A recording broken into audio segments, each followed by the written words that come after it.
Hello everyone, हमारा section 83 तक complete हो गया था। अब हम आगे को देख लेते हैं। और 84 आपका सेक्शन है। 84 किस चीज़ की बात कर रहा है? 84 बात कर रहा है presumption as to collections of laws and reports of decision, यानी विधियों के संग्रह और विनिश्चयों की रिपोर्ट के बारे में अवधारणा। कहने का मतलब ये है कि आप इसको रीड विद सेक्शन 38 पढ़ें तो आपको अच्छे से क्लियर होगा, और साथ में कोरिलेट करके पढ़ेंगे ना तो बहुत अच्छा रहेगा, जो कि मैं आपको पढ़ा चुकी हूँ। चाहे तो आप प्रीवियस वीडियो में भी चेक कर सकते हैं। तो कहने का मतलब क्या है यहाँ पे इन वन वर्ड कि सेक्शन 84 को आप पहले 38 के साथ देख लें। और इसके बाद बात यह है कि अगर कोई लॉ बुक है, ठीक है, अगर कोई लॉ बुक या कोई रिपोर्ट किसी अदर कंट्री की गवर्नमेंट के तहत प्रिंटेड है, क्या कहा मैंने? कोई लॉ बुक या कोई रिपोर्ट किसी अदर कंट्री की गवर्नमेंट के तहत क्या है, प्रिंटेड है, या फिर वो पब्लिश्ड है, तो उसको हमारी जो इंडियन कोर्ट है ना वो ये प्रिज्यूम करेगी जी कि वो जेन्युइन है। इट मीन्स कोई ऑफिशियल प्रिंटेड बुक जिसमें किसी कंट्री का कोई लॉ कंटेन है, या फिर किसी कंट्री के कोर्ट की कोई डिसीजन की कोई रिपोर्ट है, मतलब इस तरह की कोई चीजें हैं, तो उनकी जेन्युइननेस को प्रूव करने की जरूरत नहीं है। ये जो सेक्शन है आपका 84 वो ये कह रहा है कि जी उसको इंडियन कोर्ट जो है वो ये प्रिज्यूम करेगी कि जी ये जेन्युइन है, ये असली है। बस इतनी सी बात इस सेक्शन में आपकी लिखी है, ठीक है। अब बेरक में देखें क्या लिखा है। बेरक में लिखा है दी कोर्ट शैल प्रिज्यूम, ठीक है, the genuineness of every book purporting to be printed और published under the authority of the government of any country and the content any of the law of that country, ठीक है। क्या वो उसमें क्या है, कोई बात कंटेन है, ठीक है ना, कोई लॉ की कोई रिपोर्ट है, and of every book purporting of contain reports of decision of the court of such country. हर ऐसी पुस्तक का जिसमें उस देश के कोर्ट के डिसीजन की रिपोर्ट होना माना गया है, जेन्युइन है, ये प्रिज्यूम करेगा, ठीक है। इतनी बातें, कुछ और नहीं है इसमें। अब सेक्शन 85 क्या कह रहा है? देखिए सेक्शन 85 बात कर रहा है पावर ऑफ अटॉर्नी की। Power of attorney I hope आप जानते होंगे, जिसमें कि एजेंट, जैसे कि किसी एजेंट को उसके प्रिंसिपल के एक्ट करने की पावर दी जाती है ना। पावर ऑफ अटॉर्नी को जैसे कि रजिस्ट्री होती है ना, उसी तरह से एक तरह का डॉक्यूमेंट होता है, ठीक है। तो वहां पे अभी हम नहीं जाएंगे। अगर आपको पावर ऑफ अटॉर्नी समझना है तो उसके लिए हम जब आगे दूसरी लेक्चर करेंगे उसमें इंक्लूड कर देंगे उसको, उसमें क्लियर कर देंगे, ठीक है। अब इसमें क्या कह रहा है सेक्शन 85 में power of attorney, it means कि अगर कोई पावर ऑफ अटॉर्नी है, ठीक है, कोई पावर ऑफ अटॉर्नी है, कोई डॉक्यूमेंट है जिसके तहत किसी एजेंट को उसके प्रिंसिपल को एक्ट करने की पावर दी है, इसका मतलब यहाँ पे ये है। कहा ये गया है, यहाँ पर ये क्लियर कहा गया है कि जो कि पावर ऑफ अटॉर्नी है, ठीक है, यानी कि जो पावर ऑफ अटॉर्नी है जो कि ड्यूली एग्जीक्यूट की गई है, ठीक है, ऑथेंटिकेट की गई है, किससे? नोटरी, कोई ऑथेंटिकेट की गई है नोटरी पब्लिक और एनी जज और मजिस्ट्रेट और एनी इंडियन काउंसिल और वाइस काउंसिल और सेंट्रल गवर्नमेंट के किसी रिप्रेजेंटेटिव के थ्रू, उस रिप्रेजेंटेटिव के थ्रू, तो कोर्ट उस पावर ऑफ अटॉर्नी को ये सोचेगा जी ये जेन्युइन है, ये ठीक है, और जेन्युइनली ये क्या है, ऑथेंटिकेट है बाय एनी ऑफ देम। आपको मेरी बात समझ में आ रही है? इन वन वर्ड कि जहाँ पर आप देखिए पावर ऑफ अटॉर्नी कोई ऐसा डॉक्यूमेंट नहीं है कि वो आपको इजीली मिल जाता है, या उसको आप ऐसे ना समझे, मतलब वो एक अथॉरिटी डॉक्यूमेंट है जो कि साइन किया जा रहा है किसके थ्रू? कोई मजिस्ट्रेट है, कोई जज है, या कोई काउंसिल वाइस काउंसिल के थ्रू। तो ये सेक्शन आपको ये कह रहा है, तो कोर्ट ये प्रिज्यूम करेगी जी जब इन लोगों ने इसको साइन किया है तो वो कोई गलत तो होगा नहीं। आप देखते हैं ना जब आप रजिस्ट्रार ऑफिस में जाते हैं तो छोटी से छोटी चीज को भी बहुत ज्यादा तरीके से आपको साइन कराना पड़ता है। बहुत छोटी छोटी चीजों को अगर आपको गवर्नमेंट से रजिस्टर्ड करवाना है तो बहुत सारी फॉर्मेलिटी होती हैं, ठीक है ना, जैसे कि एसडीएम से आपको कराना है, रजिस्ट्रार से कराना है, वो सारी चीजें इसमें होती हैं। तो कहने का मतलब यहाँ पे सिर्फ इतना सा ये है कि पावर ऑफ अटॉर्नी के बारे में कोर्ट ये प्रिज्यूम करेगी कि जी ये क्या है, जेन्युइन है, और ये जेन्युइनली एग्जीक्यूट की गई है, किसके थ्रू? जितने भी लोगों के इसमें नाम बताएं, इन लोगों के थ्रू, ठीक है। अब देखो इसमें क्या लिखा है, आपके सेक्शन में लिखा है presumption as of power of attorney the court shall presume that every document purporting to be a power of attorney and to have been executed, ठीक है, किसके थ्रू एग्जीक्यूट की गई, before and authenticated by a notary public के through और any court,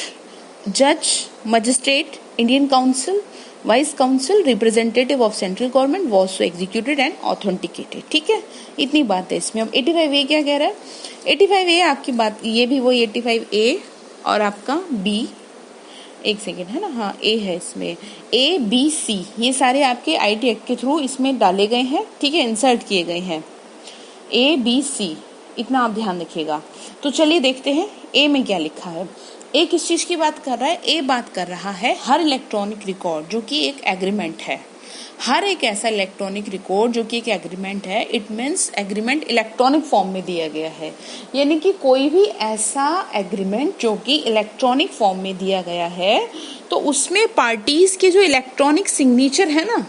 उसमें parties के जो इलेक्ट्रॉनिक सिग्नेचर हैं, तो यहाँ पर कोर्ट ये प्रिज्यूम करेगी कि वो जो एग्रीमेंट है जो कि इलेक्ट्रॉनिक रिकॉर्ड के रूप में हुआ है, ठीक है ना, वो पार्टीज के द्वारा इलेक्ट्रॉनिक सिग्नेचर अफिक्स करके कंक्लूड किया गया था, यहाँ पे कोर्ट ये प्रिज्यूम करेगी। आप समझ रहे मेरी बात। देखिए बेरक को देखते हैं, बेर एक एक वर्ड को समझें, एक बार कॉन्सेप्ट समझ में आ गया तो सब समझ में आएगा। 85A में लिखा है The court shall presume that every electronic record purporting to be an agreement containing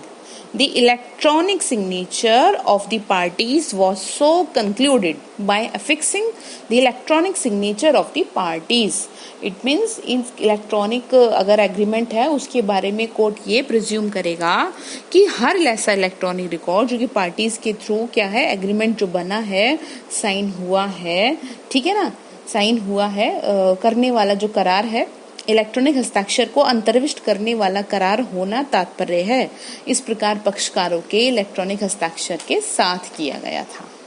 ठीक है। इसमें आपका इतना ही बता रखा है। अब बी क्या कह रहा है, देखिए बी के बारे में देख लेते हैं। बी अब आपकी बात कर रहा है secure electronic signature,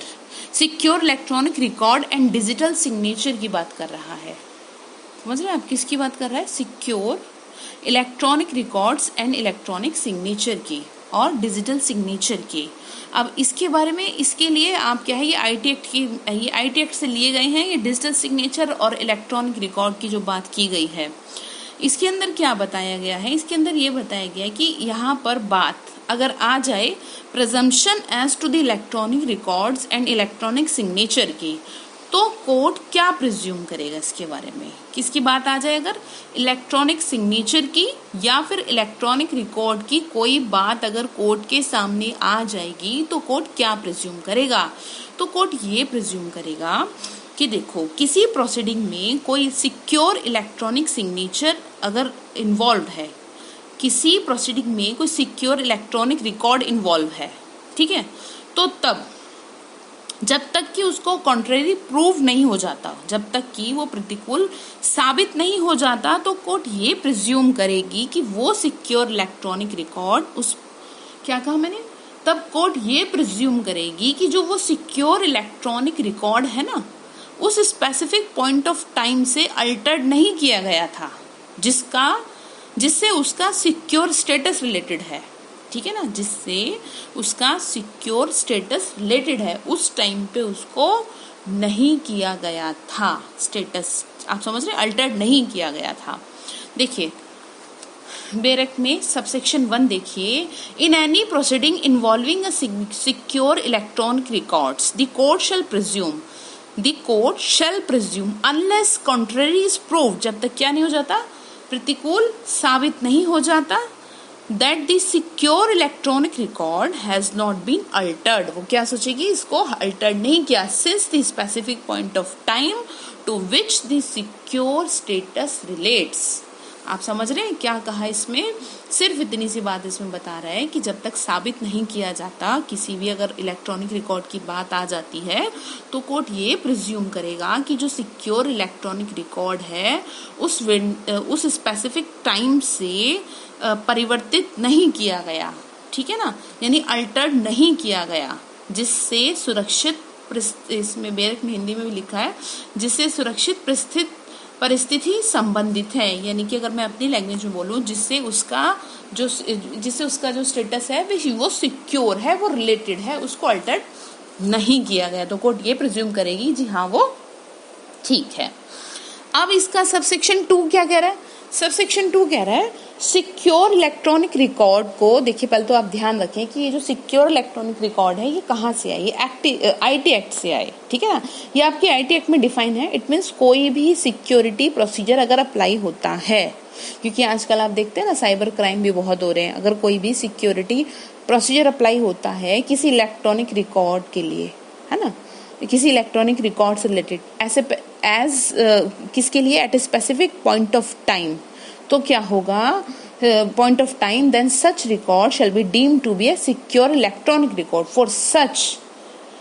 such point of time at the time of verification. देखिए सिंपली इतनी सी बात कह रहा है कि अगर किसी भी कार्यवाही में जिसमें सुरक्षित इलेक्ट्रॉनिक हस्ताक्षर इंक्लूड है, जिसमें सिक्योर इलेक्ट्रॉनिक सिग्नेचर इंक्लूड है, यदि साबित नहीं कर दिया जाता अगेंस्ट उसके, तो कोर्ट ये प्रिज्यूम करेगा कि जो सुरक्षित इलेक्ट्रॉनिक हस्ताक्षर है ना, वो हस्ताक्षर द्वारा इलेक्ट्रॉनिक अभिलेख पर हस्ताक्षर करने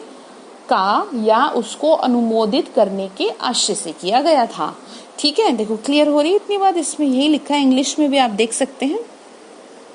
In any proceeding involving secure electronic signature, the court shall presume, unless the contrary is proved, that the secure electronic signature is affixed by the subscriber with the intention of signing or approving the electronic record. It means देखिए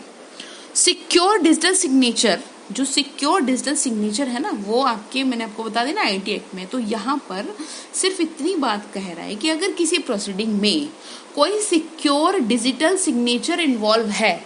जब तक के contrary prove नहीं होता, तो court ये presume करेगी कि जो सिक्योर डिजिटल सिग्नेचर है ना, और उसको जो साइन करने वाला है, साइन करने वाले की सब्सक्राइबर द्वारा उसको अफिक्स किया गया है, यानी जो साइन करे हैं, साइन करने की इंटेंशन से और इलेक्ट्रॉनिक रिकॉर्ड को अप्रूव करने की इंटेंशन से उसको किया गया है, तो कोर्ट यहाँ पे यही प्रिज्यूम करेगी कि उसने क्या है, उस चीज को इंटेंशनली किया है। और इसका जो बी है वो क्या कह रहा है, वो ये कह रहा है कि देखिए बी में ये बात बताई गई है कि इलेक्ट्रॉनिक रिकॉर्ड और डिजिटल सिग्नेचर के अलावा इस सेक्शन की कोई भी बात इलेक्ट्रॉनिक रिकॉर्ड या फिर किसी भी डिजिटल सिग्नेचर की ऑथेंटिसिटी और इंटीग्रिटी के बारे में कोर्ट की प्रिजम्पशन से संबंधित नहीं है।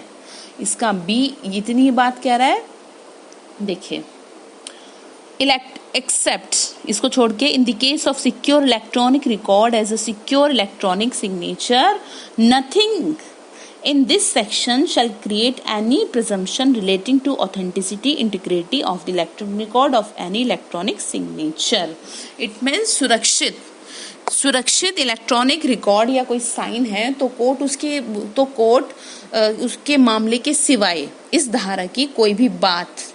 जो कि इलेक्ट्रॉनिक सिग्नेचर की प्रमाणिकता और सत्यनिष्ठा से संबंधित है, कोई भी उसके बारे में क्या नहीं करेगी, प्रिजम्पशन नहीं करेगी इस सेक्शन को, इस चीज को छोड़ करके।